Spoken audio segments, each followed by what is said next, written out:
Deep in the shadows, I know it's hard to put one foot in front of the other.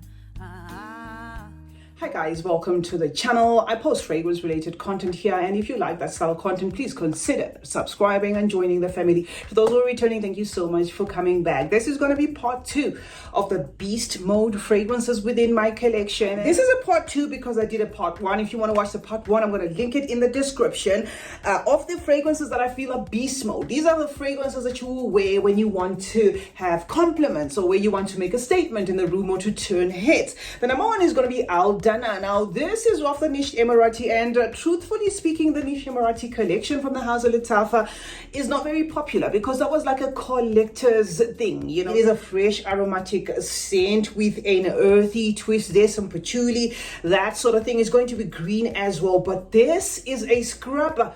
To me, literally, I have to wear this at the bottom of my ham because it does too much. So had to recommend this one for those who like beast performing fragrances and those who say, I want my fragrance to scream. This is winter toned. This can literally choke you out. So it's certainly befitting for Beast Mode fragrance recommendations that I thought to drop here. It's called Alana. It's from the Latafa Niche Emirati collection. The next one again is going to be from Latafa, but it's going to be the last from Latafa because, you know, I do recommend Latafas a lot, but I thought to drop this one here for those again that are looking for beast performing fragrances. This is Art of Nature 1.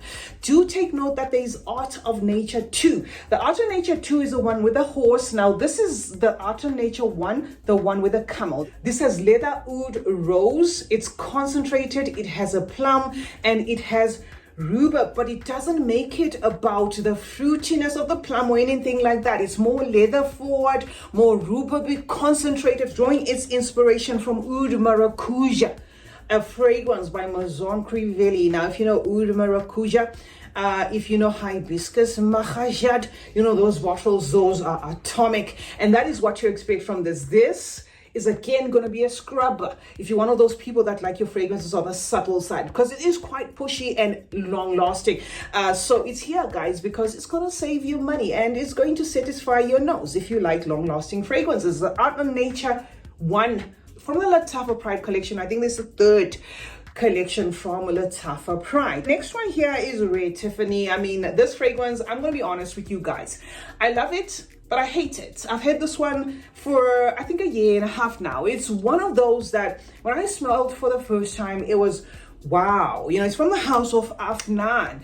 And then one day I oversprayed this fragrance and it literally choked me out. This is Ylang on steroids.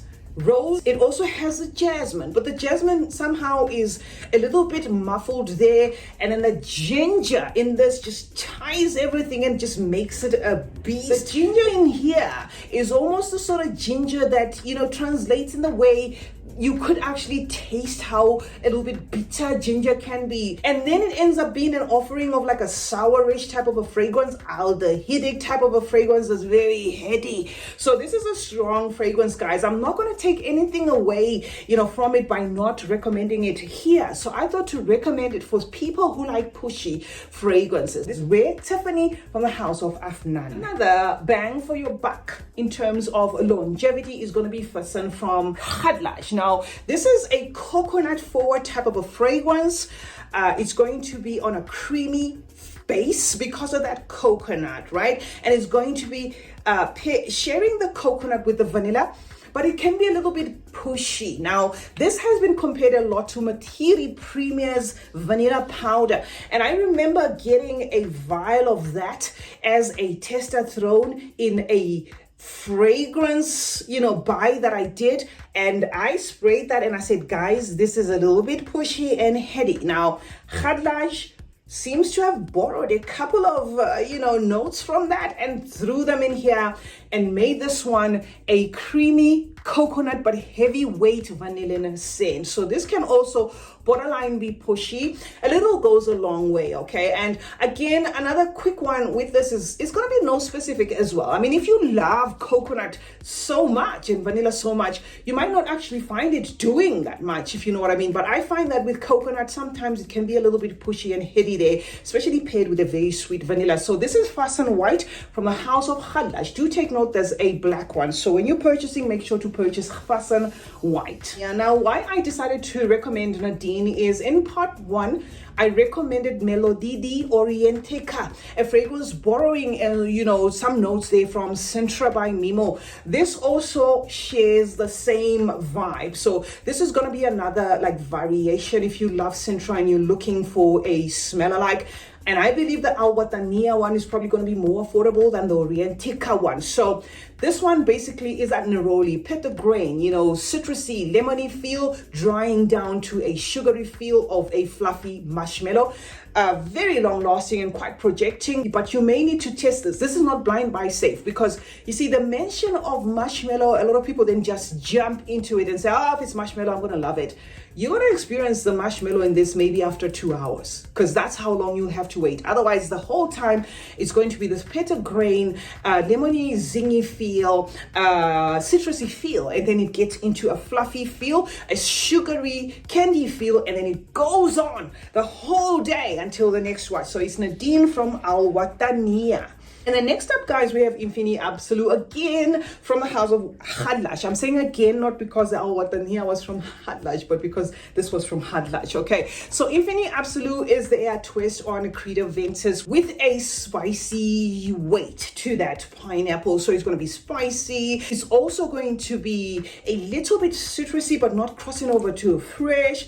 But definitely another offering of that Creative Ventus with the lasting power to match and probably priced right. So I thought to also recommend this one. This one is totally unisex. I mean, men or women can wear this. So Infinity Absolute made it on the Beast performing fragrances within my collection.